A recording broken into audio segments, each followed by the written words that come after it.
Кадерле дуслар, хәерле кич. Мин сезне чын күңелдән бу беренче якшәмбе яшьләр киче белән ачылу кичләре белән тәбриклим. Әйдәгез бөтенебезгә афәрин алкышлыйбыз. Давайте друг друга приветствуем. Монда бик күп бүген яңа кешеләр, аларга безнең бу кешеләр турында сөйләп китим берничә минут. Аннары безнең бик кызыклы спикерлар бар, кунаклар да бар. Һәм бүген безнең өчен бик кызыклы кичә булачак. Иң башта безнең беләсез бу штаб Татар Москвы дигән оешма. Безнең штабка инде 20 яшь тулды. Бик күп кешеләр бу штабта булды, кем генә булмады. Беләсез инде безнең мәсәлән Бедрис Киркоров та кунакта булганы бар, бездә кем генә булмады. Танылган артистлар да, язучылар да, без һәр вакыт яңа кешеләрне бу штабта каршылап, кунакча булып татар кешеләре кебек бөтен җирдә беләсез инде мул табыннар. Менә шулай итеп без һәр вакыт кунакларны бездә каршы алабыз һәм алар белән сезнең белән таныштырабыз. Менә бу якшәмбе яшьләр кичәсе ул сезнең өчен танышу кичә. Бу кичәдә сез татар телендә, гомумән татар телендә сөйләшә аласыз. Без сезгә мөрәҗәгать итәбез. Татар телендә бу штабта булсак сөйләшегез. Бу зур Мәскәүдә безнең беләсез инде төрле милләтләр яши. Biz türlü milletlerden birgelep bulsak, indi Türk tiller bilen bik oxşar. Hem şuna göre bizning için indi ul fişka bilesizdir.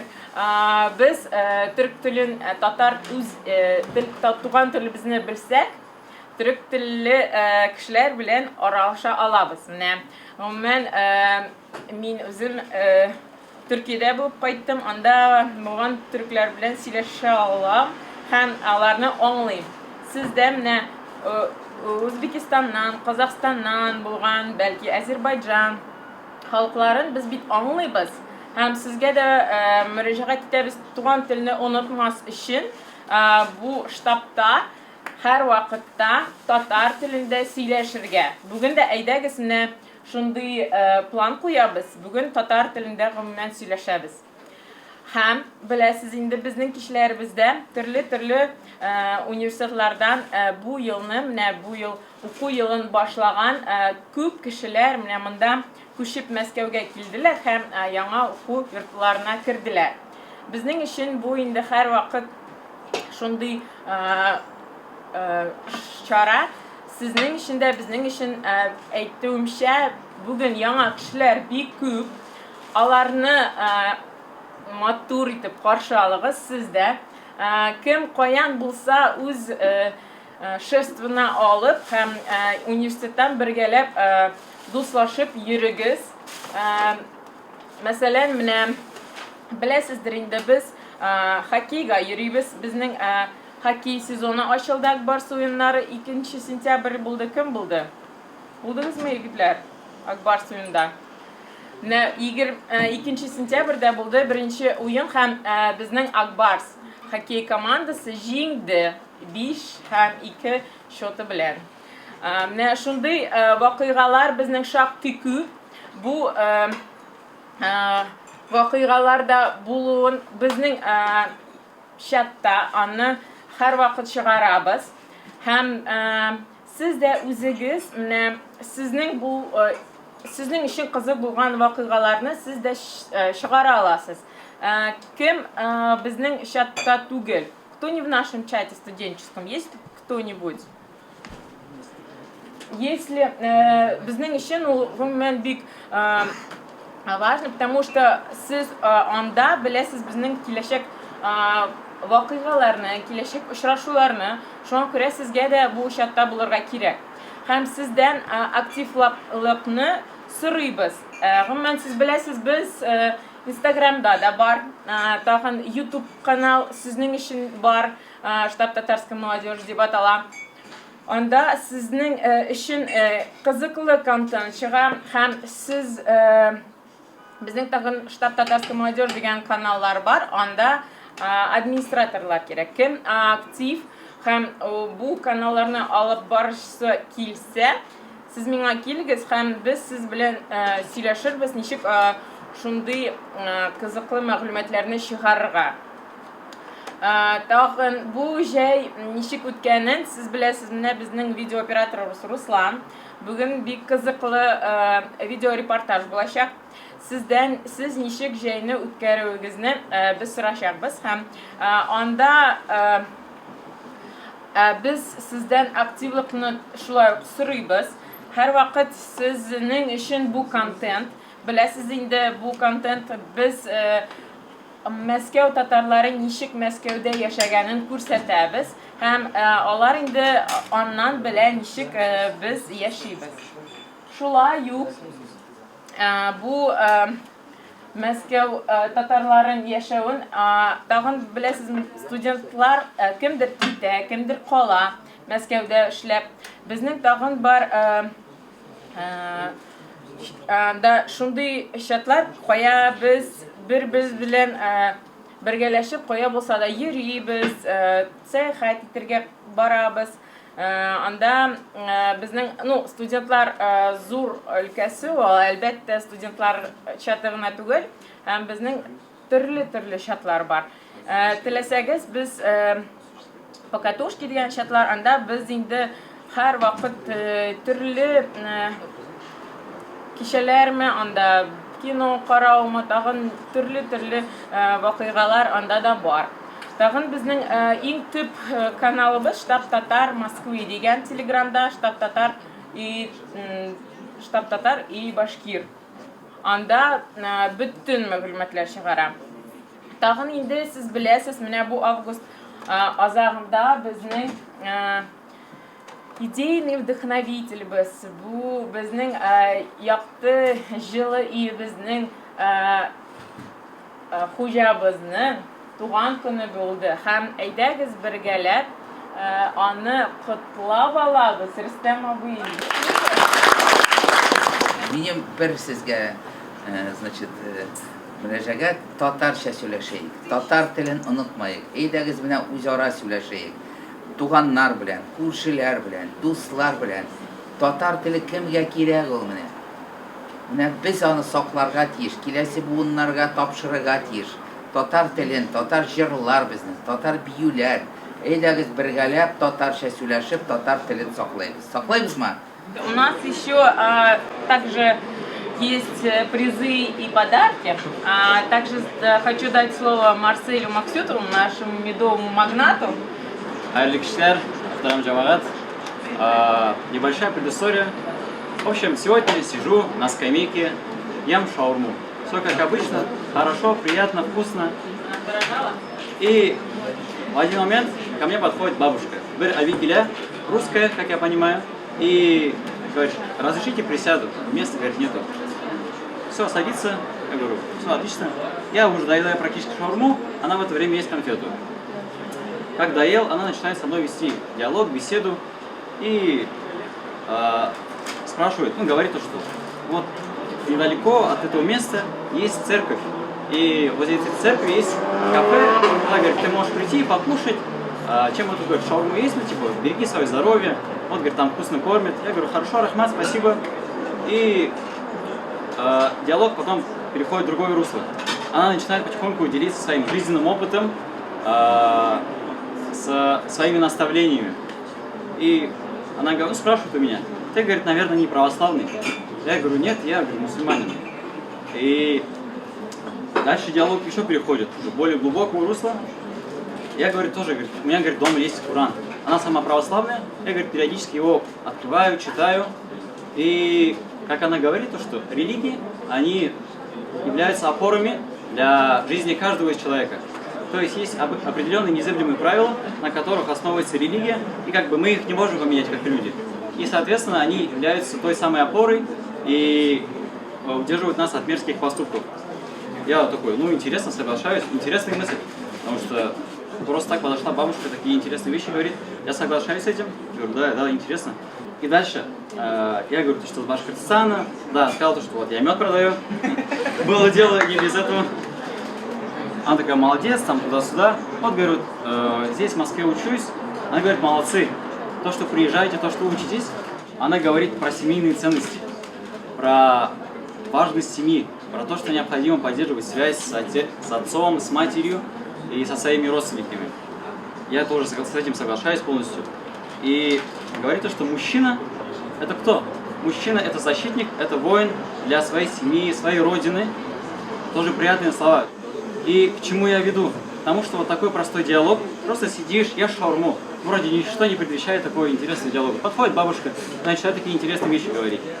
И какой вот у меня принцип? Как видите, гель ошасы киля написано футболка. Ну, на самом деле так и есть. Вот сейчас скоро будем кушать. И мой основной принцип, то, что касательно еды, то, что башкирский мед – это самый лучший мед, который есть. Самый вкусный, самый бомбовый. И как вы видели, скорее всего, в Телеграме, то, что сегодня как раз таки эта баночка достанется кому-то, одному из вас, одному счастливчику. И что нужно сделать? Сейчас я открою Телеграм и отправлю ссылку на свой Телеграм-канал. Туда нужно будет подписаться, и там есть последний пост, куда просто нужно поставить свой номер. Ну, грубо нет, порядка номер. Допустим, кто-то писал цифру 1, цифру пишем 2, 3, 4. И, соответственно, рандомайзер выберем победителя. Все просто.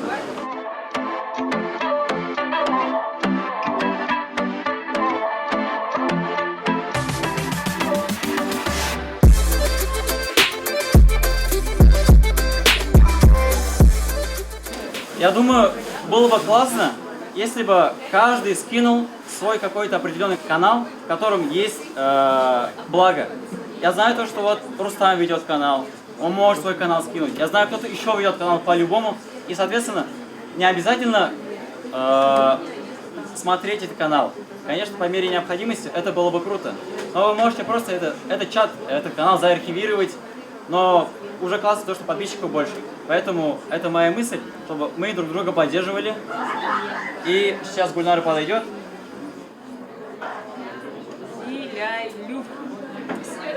Зиляйлюк, короче, победила. Сейчас посмотрим. Ты подписана?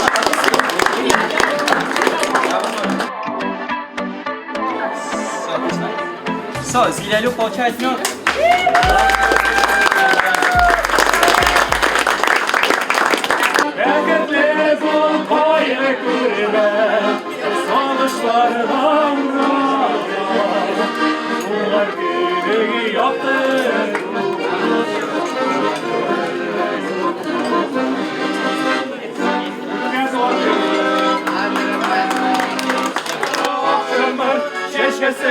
Yaşlıgın irtesi silminin yaşı yazım olur maksine nazım akşamır şeşesi yaşlıgın irtesi silminin yaşlık yazım olur maksine nazım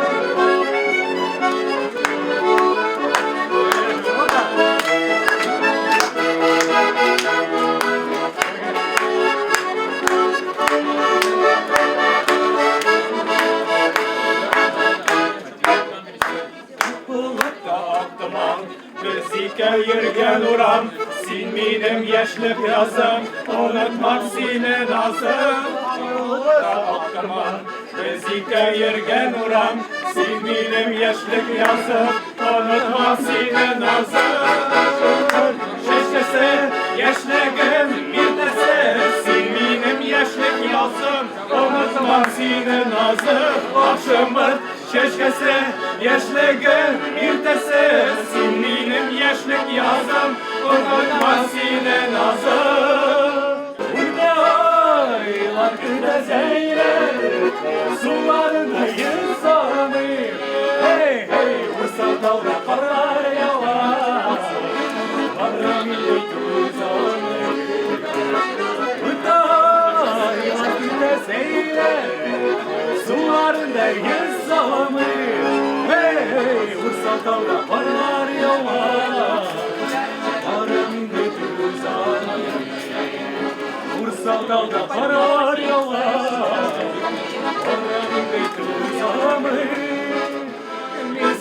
gömerim boyuna Işıkla varır mı jillerden Üzülse barası yolları Görür beni köpürgüllerden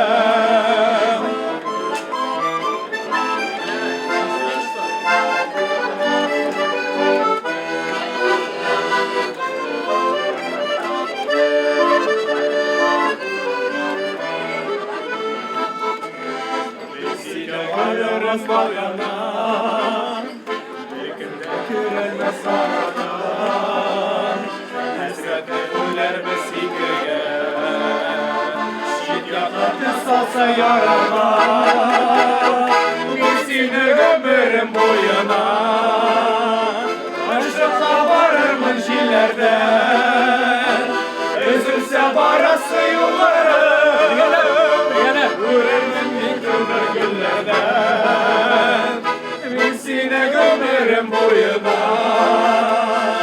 Işıkla varır mıncillerden Üzülse barası yolları Vururmen bir kömür güllerden Alma bakşasına köre vurgen çeşemesinden Sine kötem sağır item kirek mimi gıbıten Alma bakşasına köre vurgen çeşemesinden Sine kötem sağır item kirek mimi gıbıten Min sine yaratam, yaratam, yaratam Min sine barber, üzeme karatam Min sine yaratam, yaratam, yaratam Min sine barber, üzeme karatam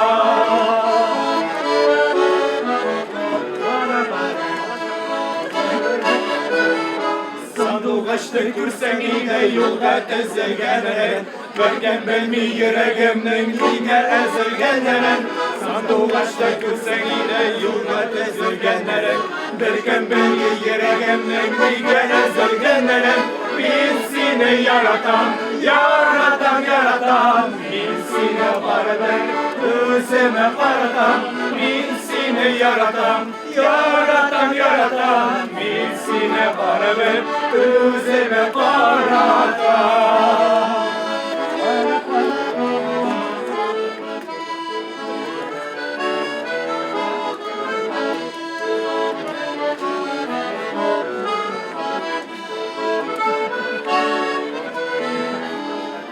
Ömür çeşken diye bir kefemsi Yüreğimde vuran aldığımda Yaklarını yar ettim, yıraklarına gittim Yanlarımda yine saldırma Ömür çeşken diye bir kefemsi Yüreğimde vuran aldığımda Yaklarını yar ettim, yıraklarına gittim Yanlarımda yine saldırma Yoldaşımın işi, işlerimizden kişi Yok olmak yarama Seni unutmak istem, mekabetten istem Yokmuş barın bezlik